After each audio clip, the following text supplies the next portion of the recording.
Jodia, m'a mené dans 9e ville pays d'Haïti. Oui, Jean que entendez là, 9e ville pays d'Haïti, fondée en 1578 par les Espagnols.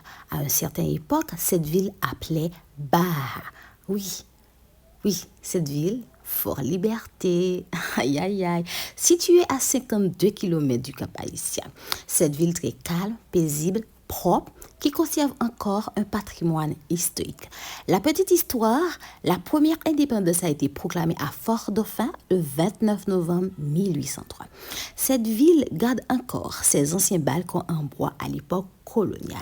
Le saviez-vous? Mais bien sûr, cette ville, elle garde encore ses anciennes balcons en bois à l'époque coloniale.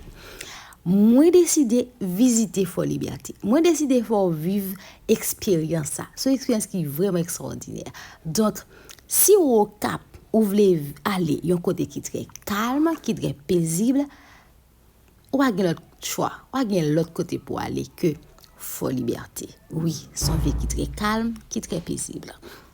Eh bien, bon qui te regarder avec propres yeux et qui te vivre exactement comment Fort Liberté y est.